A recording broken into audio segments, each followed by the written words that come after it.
Hello, welcome back. My name is Vasco, and today is Sunday, as you all might know.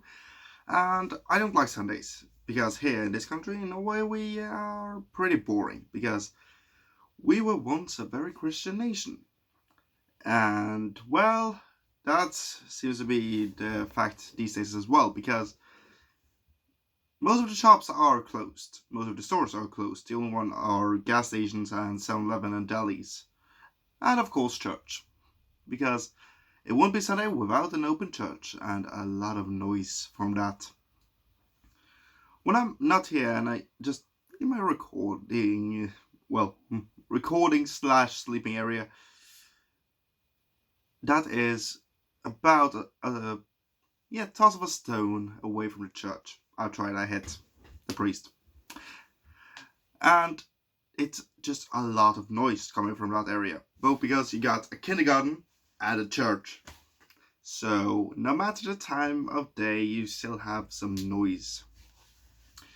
And when it comes to noise, I don't deal particularly well with that, as you might expect. Because, well, that's a very common issue among us who have autism. We don't cope with sound very good, and even me with my reduced sound, or reduced hearing, don't cope with that very good. Which is barely... It's weird, but that's my situation at the moment. And I'm just glad that it's now around 3 weeks until I get my eardrums pierced. I'll maybe not be able to do some videos for a while, so I'll try to make some in advance for that, because when I get my hearing back by just making an equal pressure in this ear, that's no problem. In this, however, I haven't been able to equalize it for the last part of 6 months. What happens then is basically that you get a big bang in your ear and every sound is hilariously overpowered. Try to increase your volume on, let's say, your speakers by 3 times. Then we can talk.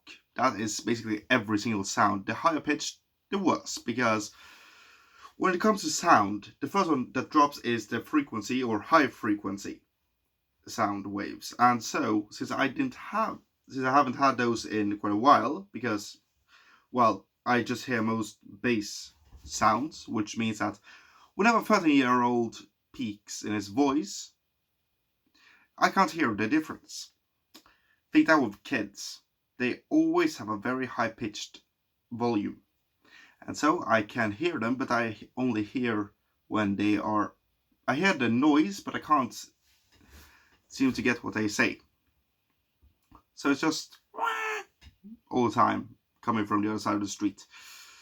But that's an issue I am going to deal with for the next month or so. So yeah, that's that summary of this week, because I just got the text that, hey, you're now welcome to the clinic at the 15th. Okay, good. Perfect. Except that I'm going to a festival at the same time, so that will be interesting to see how that goes. Moving on, this week's videos have been a bit shut up, but then again, my phone decided to dick me over this week as well. Last week it was that it pocket dialed for some reason, or rather it calls my voice saying that, no, I will not call insert name, and then it translated that to, oh, I want to call that person. Okay, let me call that for you at 2 in the morning on a Friday night. Most of you will probably know what that means in normal terms. That, okay, I'm drunk and I want to have someone. Well, I barely drink about 5 units each year at most. So that is not... Well, it's very unusual that I would do something like that. Or rather, no, I won't do that, because that's not me at all. So, thanks phone, you ruined a date. And then this week, when I was uploading from Wi-Fi, right next to the router, it decided that, okay, this file is 50 gigabytes, so why don't I just do that on my net instead of doing it through the Wi-Fi? And so it took up every bit of data plan I had. That was fun, and now I can't use my phone except when I'm on Wi-Fi. And even then, it freaks out on me, just, no, this Wi-Fi isn't good enough for me, let me do my thing. even though that my thing is cancelled, and so okay, we don't have any choice here. So that is very nice. I am now limited to using a computer, which means recording it through phone because I don't have my equipment right here now, and then over to a computer, then upload from that, or no, take that with me, then go and upload. Why do things need to be so hard to do sometimes? I don't enjoy this more than you do, because I don't like it when it takes me over 12 hours to upload a single video. And neither do you, I guess. But that's how small YouTubers' life is, basically. And moving on to next week, I still have my course that I'm attending for the better part of 9 more months. And here's an interesting situation. All those who are educated teachers that are on that course, or rather teaching us how to be better, or how to deal better with our autism, none of them has any special pedagogics, which means that they are educated for most students and not specially, or they don't have the same amount of knowledge as a spec teacher would have.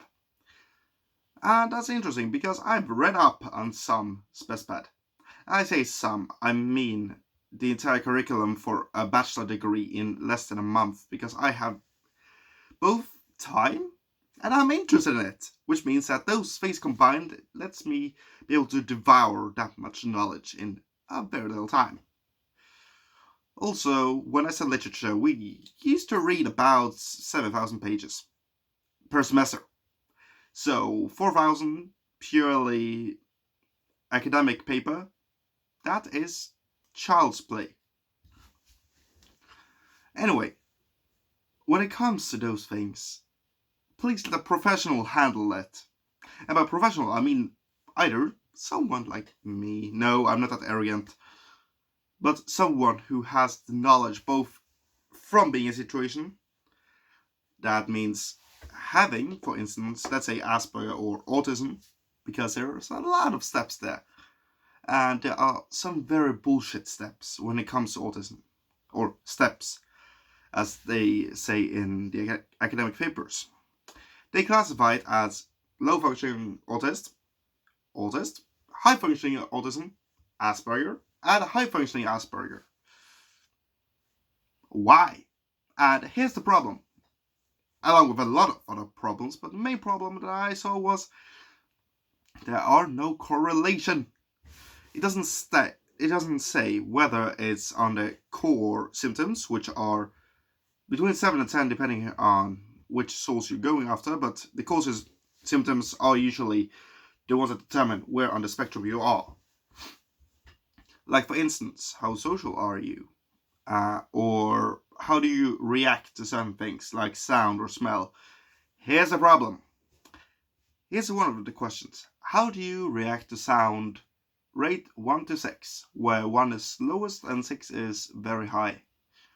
How do I react to sound? What sound are we talking about? Are we talking about a car that suddenly drives straight ahead of me? Are we talking about, I don't know, an electric guitar that's playing right beside me, or behind me, sorry? And camera, can you focus on me? That would be great, guys. Basically, you have so many criteria and so many extra questions you should have asked when you're determining these things. They don't. And that's very problematic. A lot problematic. As well as with that classification that they have with low functioning, what the hell does that mean? Is that the indication of how do you function in our society, or with our rules, with our set of things, or is it a completely different thing? Every paper I've read, and I read so many papers now, I've been up on a 20 spectrum now of papers. Just bachelor's degrees, then you got PhD thesis. There's a lot of them. And here's the problem. They all clash. There are very few who build on each other, except if you get a master that often builds on a bachelor's and so on. But there are so many different things you have to consider here. And if you're going to take it all with one set of rules, that's not going to work most of the time. And at the same time, when it comes to those on this course that I'm taking that are trying to help us be more integrated in society and understanding their rules, that course isn't made for us. That's made for other people. It isn't made by us or by someone who understands it. It's made basically by someone who thinks they know how this is. Basically someone outside the group that hires someone outside the autism spectrum to teach this to us, and then you got us who are just like, yeah, you explained this 3 times, I understand it the first time. At the same time, you're wrong. Because there are no correlation between those two things, so no. Also, here's a little teaser of how it's like. When they say that people with autism are in general very, very stubborn and very rigid. They will not stop explaining a certain thing over and over again, even though it's very commonly understood, even by the opposite part. We know. We are going through that ourselves. We are the group. We notice these things sometimes. Like, I know that I'm very intense sometimes, and I can gear very much up, and I can over-explain things or unexplain things, and I just keep talking for 2 hours without realizing it. But I know I struggle with these things. You can't use that kind of fear. Just like, yeah, a lot of people in our group do that. Yeah? Do you have a technique I can use to stop myself when I'm doing it? No. Then what does that help me? Because I can read up on all that source material myself. Except that, okay, you won't release the PowerPoint to me. Okay, that's great. Thanks, buddy. I'm a bit frustrated sometimes with this. When I can learn myself just by reading or go to the almighty Google and read up on a lot of things, multiple thousands of pages on topics that go way deeper and are way more, well, they explain they were very much better as well, and reading a lot of extra curriculum, like, for example, Mark Haddon's books and a lot of other books on the subject, often written in the perspective of one with autism and by them. That is very much better than to try if someone else to have an outside perspective in. Of course, that is important for a lot of people, but it doesn't really work in our situation, in my situation, because, well, that's not going to work. You can try as much as you want to be in someone else's position, but don't often try to explain how it is to someone with it. Like, I can't say for someone who's blind what it's like being blind, because I have no fucking idea. I can't say to someone exactly how they are feeling, because I'm not them. If they ask for an advice, for instance, the only thing I can really do is try to be supportive and say that, okay, I can't help with much. I got memes, I got some coffee, and I'm here.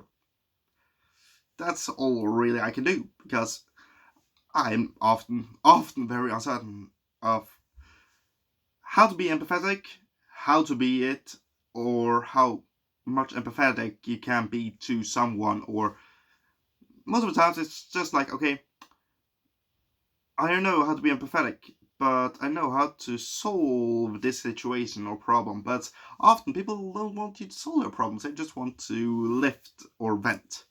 So, just sitting there, yep, that's hard, that's hard, that's a terrible situation, I can imagine to some degree.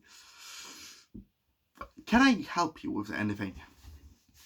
Like, for instance, if, let's say, a friend broke up with a friend of yours and you are very mad at that person, I tried to find out if they had a punchogram in London, basically a telegram that comes to your door and gives you a smack on the face. just to see if that could help. I didn't find anything, unfortunately, so he'll go unpunched for now. Like that. That is my course of action. Basically, just I'm mad at that person on behalf of you because, well, I can see how deeply hurt you are, and I want to see if I can do anything to help. I often go practical ways with that. Sitting there and listen isn't one of my strongest suits. I try to be better at it, but it takes a lot of work. Especially if you don't have that from before. If you don't have any sort of coping or empathetic mechanisms or techniques or having learned those things while growing up, it's often very disproportional when you are comparing or when you're with someone. You can easily notice that difference. Like, I try to be understandable, but I don't really know how. I don't know how to help. I really don't know how much I'm going to stretch. Should I call a torpedo on him? Should I just leave it alone? Should I just sit here and listen to you? Should I offer you a cup of coffee? What the heck should I do? And that is, of course, depending on the situation. But that little thing, depending on the situation, is often very hard when it comes to humans because we are different. And sometimes when it comes to these sorts of things, from person to person communication, direct communication, and especially the non-verbal ways, do we often struggle with. How we struggle with it is very important, because that in itself is a very big topic. And that is also a part of one of the criteria for autism and or Asperger. Problems with non-verbal communication. Oh boy. Basically, if I can't really read what you say between the lines, for instance, that's a non-verbal fault in my department. Then again, most often than not, people want you to be directly, but not you directly. Why? Of course, I cannot really understand that. Just like, I can't just go say to people exactly what I mean. Like, oh damn, you look really horrible today. Maybe some makeup would do. Nah. That is not a good idea. I've learned that. Because people want things packed into a little white lie often, or they don't want to hear the entire truth all the time. And so that's often very hard, because I have to stop myself, just don't say that. Don't really say that. Stop it. And I read a book last week actually. I contacted the writer on Twitter about it, and the interesting part there was that you had a chapter of it that explained it very well. Like, I know that this might be problematic, but then again, when it comes to certain situations, you know that there's something you shouldn't say, but that's only wants, or you really just want to say that even more. At the same time, if you have problems understanding how people feel most of the time, and you don't know the consequences except with the person you said it to and receive the consequence from, then it's a bit different. Because let's say that I accidentally insulted my mother, then I would remember before I say anything, okay, how did she react last time I insulted her by accident? Oh, okay, don't do that, because I have written down a set of rules. Okay, we won't do that. But then a new person comes along, just okay, clean slates, but which of these common rules should we apply? Don't be rude. Okay, what is rude to this person? That is completely different between everyone. Okay, so I should just wait to say anything until they speak. And if that's a shy person, then we're both screwed. Sorry for digressing a lot here, but that's basically living with me. Like, I can just keep talking about something and just, oh, there's a bloody camel outside. Because we suddenly walked all across the globe. Because I didn't really notice where I was. And it can be a bit intense, as you just saw there.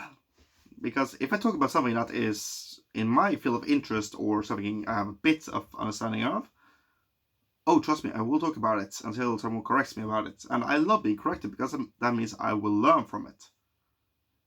And so, well, if you got a constructive thing to say it. My comment section is open to everyone. Ah, damn it. Anyway, next week, try to keep a normal schedule. We'll see how it goes. That's how I try to keep my head above the water as much as I can. And right now, it's dark outside. Probably going to rain a bit. As usual here in Bayern. Anyway, that's the news from the West End. And I bid you farewell. Bye!